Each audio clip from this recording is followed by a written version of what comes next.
Devin Haney, he came, he saw, and he conquered. The Ring 4 recap. Let's talk about it. They talk about it. They talk about it. They talk about it. They talk about it. They talk about it. Welcome back to She Could Talk the Podcast. I'm your host, Gangalee. Hey, and that's Gangalee on all streaming platforms. If you want to check out my music, look for the red glasses, look for the locks. You tell me if I can rock, okay? Okay. But over here on YouTube, on She Could Talk the Podcast, this is where I react to everything. I react to news, sports, crimes, musicians, politicians, YouTubers, TikTokers. If they're talking about it, we're talking about it. Okay? Okay. Of course, I had to come back to the sports side of my house, guys. Yes. So, the Ring 4 commenced Saturday night. It was great. It was a good from beginning to end. So, shout out to, I think it's Ryder season out in Saudi Arabia. If I butchered that, I apologize. But give you all another clap and kudos. That was so dope. Shout out to the Zone. Because that's where you had to watch the fight on pay-per-view. But upset. I'm just going to get right into my recap. I'm not even going to stay here long. I just had a couple of highlights there. Of course, I'm pretty sure you already seen the obvious. Haney has brought that home. Yes, he brought it home.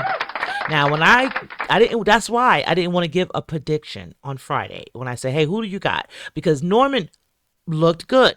He looked primed up. If you look at his highlights from previous, it's like, okay, he looks like he's going to do some damage.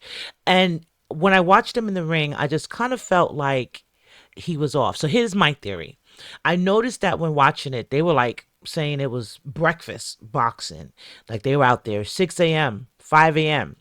when these fights were going on. So that means they're about maybe, I don't know, how many hours difference. And I'm going to check that out. Let me see.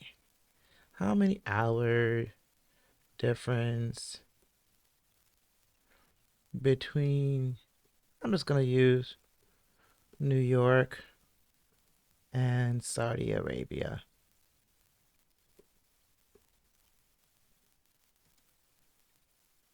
Eight-hour difference. So kind of like France.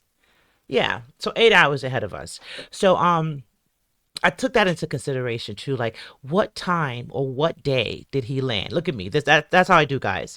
So I'm trying to figure out like what happened to Brian and Norman Jr. during the fight, because if you've seen him in fights previous, he's pretty much on his A game. He's pretty much a man about his business in the ring, right? He looked like he serves ass whippings in the ring, but this time he looked off his game and I could not pinpoint it. I was like, maybe it was a time difference because they technically were fighting like 8 hours ahead of probably their regular time. And then on top of it, it's like 6 a.m. where they're at, right? So maybe that might have threw him off his game a little bit. But Haney, Devin Haney, who's on my screen currently, was in that ring like a man that had a chip on his shoulder. Now, and I'm going to tell you like this, and I say it all the time. Someone who has a chip on their shoulder, and I'm talking about street fighting, in the ring, professional fighting, either or.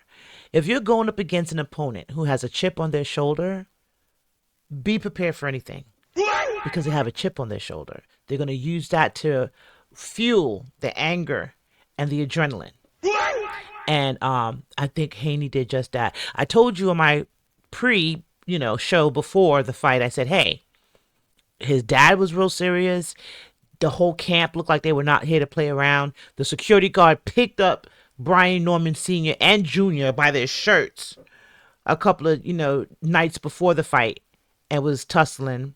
So it was a lot leading up to this fight, right? It was really a lot. And I feel like the Haney clan was not there to play. They were not there to play. So let's kind of get into it without further ado. I'm not staying here long because I also want to give you some of my other fighters that were kind of like sticking out to me as well. So we're going to start with the Haney Brian Norman Jr. versus recap. Haney just concluded, and here's a quick recap of what went down. Devin Haney dropped Norman Jr. with a left hook. And I keep on saying, yeah, Number 2, There you and go. everybody, not just Norman, got shook. Now, despite Norman Jr. regaining composure the When the eye started swelling, even at one point in time, you know how you have like the corner with the mics, and you know when they're talking to them, his dad is in his corner, and Norman Senior said, "God damn, son." He was like, "You got 4 rounds left. You still could win, but God damn, son," because Haney was serving out a reprimanding. following rounds, this knockdown pretty much tamed him. Brian Norman being flat-footed, plus his lack of head movement, was definitely good news for Haney's footwork and overall style of fighting. Devin Haney was the better boxer, with him balancing his defense and offense to eventually outbox and frustrate Brian Norman. The fight would Look at the eventually end dancer, with though. Devin Haney winning via unanimous decision, and with that said, Devin Haney is now the new WBO 147-pound champion and is officially a 3-division world title holder. All right. So, one more time. Shout out to Devin Haney. Shout out to Bill Haney, the whole corner, because they did their thing. Now, I still like Norman. You know, I still think he's a good fighter, guys. And I'm hoping that he could come back from it. Meaning that maybe he might have to, like, because he kind of made the remark of like, hey, I'm going to come in here with my belt and I'm leaving with my belt, right? But we know that didn't happen. Haney made sure that didn't happen. So maybe, I don't know if they'll do like a rematch. Maybe he can get a chance at his belt again. Maybe he needs to get, if it's in Saudi Arabia again, maybe he needs to get there like 2 to 3 days ahead of, I don't know when they got there, guys. I don't know, but maybe a week ahead to get acclimated with the time change and everything. I feel like a little bit of all of that might have played a part. I really don't know, because he seemed so focused and so primed up right before the fight. And I was like, yeah, I was like, okay. And then it was his birthday. So I was like, the birthday? Not the birthday loss. Oh my goodness. But I think he can come back from it. I believe he is a great fighter. And I still want to see more of Norman, if that makes any sense. I do. I still want to see more of Norman. Now, as far as Haney goes, I want to give him a clap. Devin Haney redeemed himself, you know. He had a couple of rough bouts prior to this one. You remember the reprimanding that Ryan Garcia served on him? You know, ironically, Ryan Garcia betted and said that he's betting on Haney to win this fight. So he won a little bit of money on the fight there too, you know, so it was really interesting. So he definitely redeemed himself. He definitely, you know, like he said, championed 3 divisions.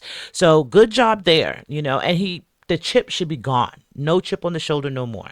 But let's continue. One of my favorites of the night, you probably could see it on the screen already, Shining Star. I was just smiling the whole time like this and applauding, watching him fight. Now, you know, some mama instincts kicked in, like, come on now, you doing too much. You got this. Why are you continuing to, like, allow him to hit you? But Abdullah Mason is my favorite. Let's look at Abdullah Mason. He went up against Sam Noakes from England, I believe. And Abdullah Mason is 21 years old, right? He's the youngest what is it? Is it welterweight champion right now? Keep me honest, guys. But he's the youngest champion right now, 21 years old. He comes from a prominent, I call him prominent because I like him, boxing family, the Masons. His dad, Valiant Mason, is his trainer, and he and his 5 brothers are all professional boxers. And when you seen them enter the ring, in my opinions, I felt like opulence walked into the room. Opulence. They carry themselves well, a well-knit family. You could tell that that's like the parents instill right from wrong and proper discipline. Like, you know, you could just see it. And he's a good-looking kid.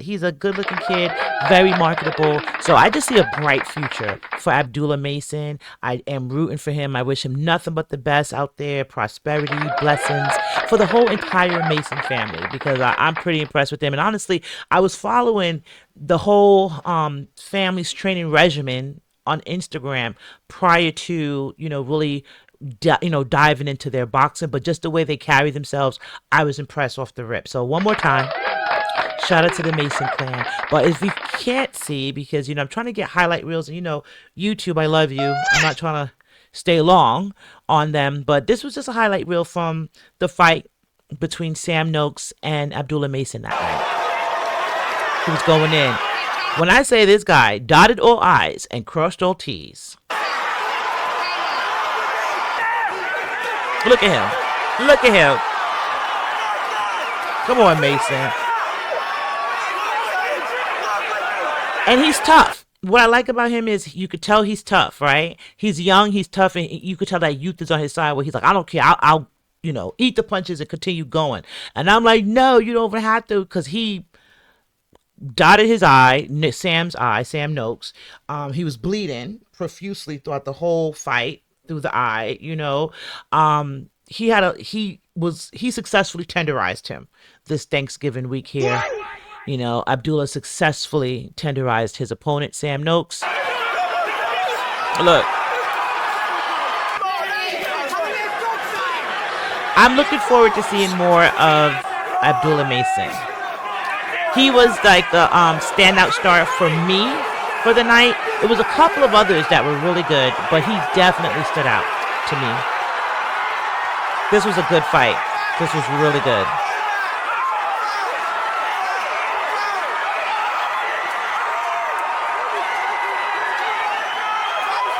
Yeah. I ain't gonna stay too long. Look. Come on. I ain't gonna stay too long, because this is what I did want to get to, though. And,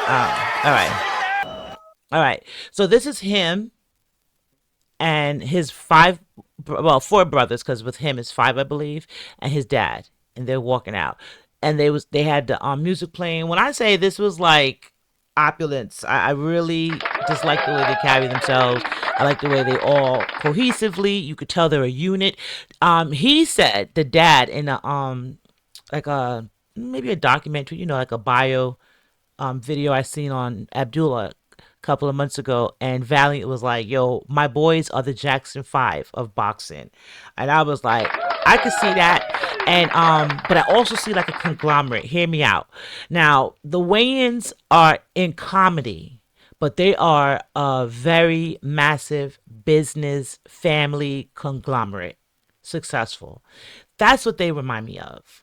Like a boxing conglomerate, but like the Wayans, where they had like massive brothers, Jackson 5s too, but the Wayans brothers are very cohesive and like nothing, no division, That's the vibe I get from these guys. Like that they're brothers, they love each other, their dad, and it's a very wholesome, close, tight-knit family.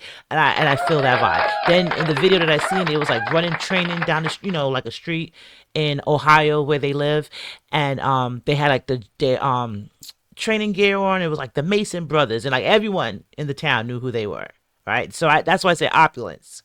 And they carry themselves well. So I'm super impressed with the entire Mason clan. In particular, I definitely got my radar and my eye open for Abdullah Mason, because my spidey senses are tingling in a great positive way for him, and I'm looking forward to seeing the great things that he do. So this right here, let me go back. I ain't mean to go back that far. Because YouTube, I do love you. You already know.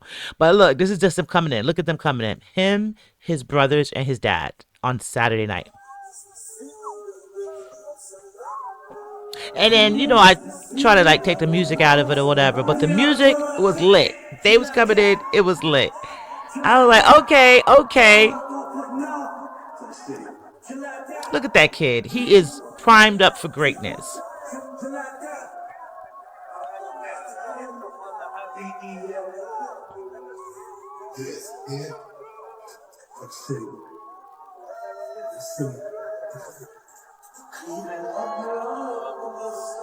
Look at the dad. And honestly, I had to look twice because the dad looked like a brother too. Like, you know what I'm saying? He looks.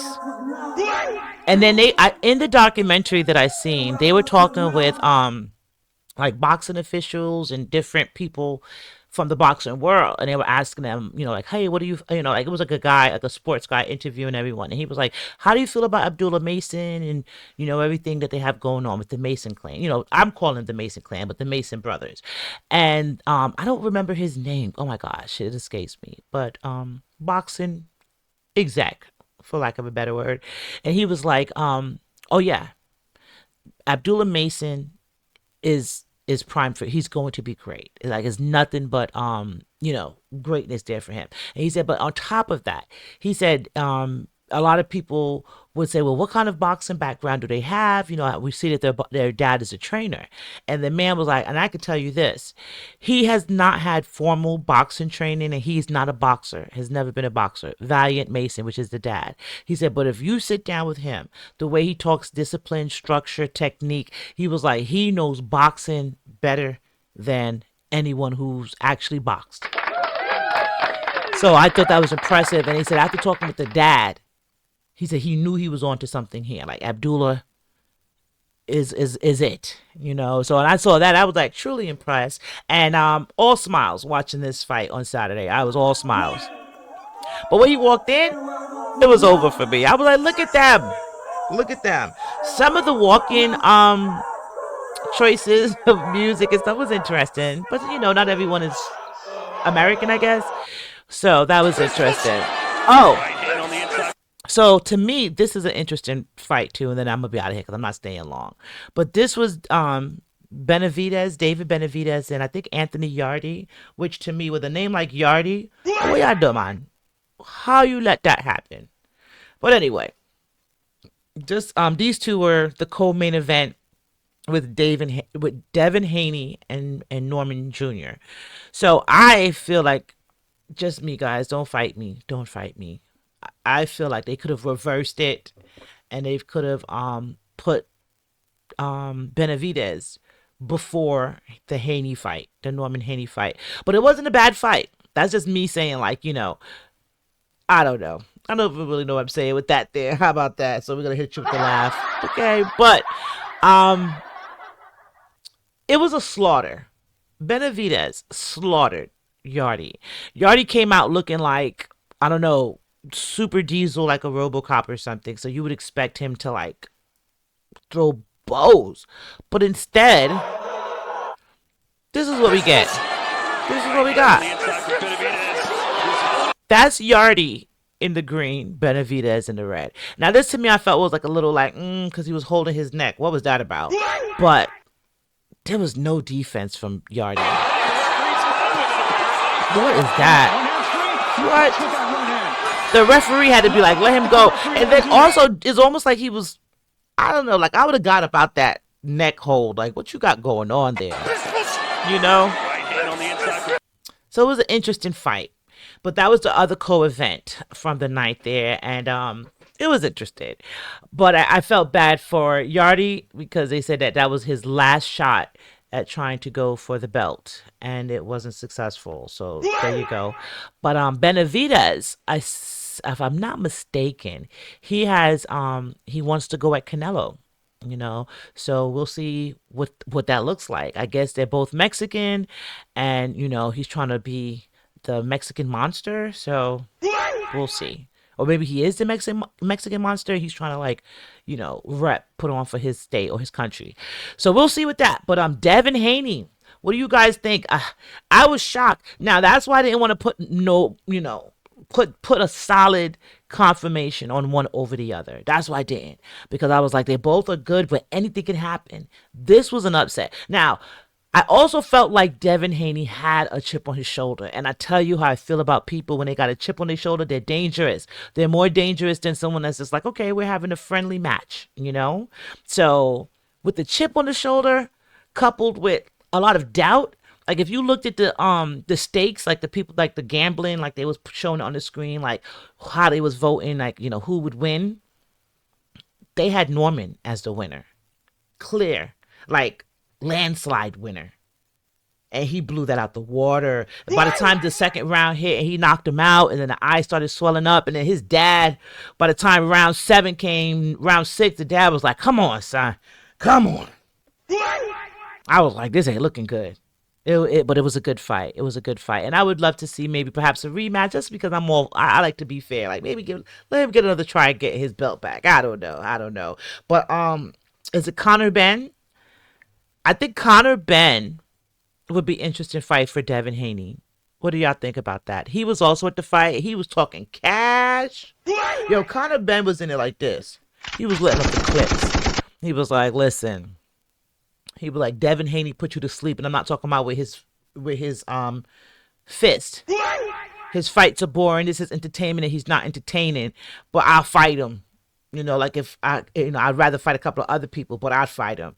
I feel like that's a little lead up to a fight. So that would be interesting. What y'all think? Conor Ben and Devin Haney. What y'all think about that one? But anyway, I'm going to leave it there. I thought it was great. I stayed up from beginning to end. I watched the entire thing. I thought it was great.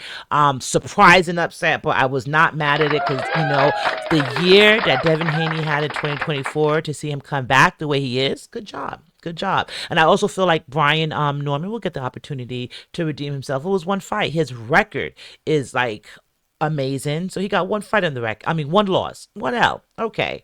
You know what I'm saying? Don't let it break you. Just get back in the gym, get back on it, tune up, and then maybe perhaps a rematch. Who knows? But what did y'all think? What do y'all feel about Abdullah Mason? My radar is on him. He's definitely impressed with him. I'm looking forward to seeing more of him, and I'm gonna be following him too. So you might see more of him pop up on my side as well. But what do y'all think about him? Was he a standout boxer for the night, for the Ring 4 event, or who was your favorite standout? You know what I say. Join me in the comments and let me know. We'll have the conversation there. And you know what I say. Don't meet me there. Beat me there. All right? But right now, I'm going to leave it short. I'm going to leave it right there. And I'm going to hit you with the motto. And I'm going to hit you with the brand. If you like anything I do, tell a friend. If you don't like anything I do, tell a friend. And from my lips to your ears, I love you, but I need you to love me. So go ahead. Hit the subscribe button. Turn on your notifications. Hit the like button. Join me in the comments. And then share it. Tell a friend, and tell a friend. And until next time, it's your girl, Gongali. And it's She Can Talk the podcast, and I'm out. Peace. They talk about it. They talk about it. They talk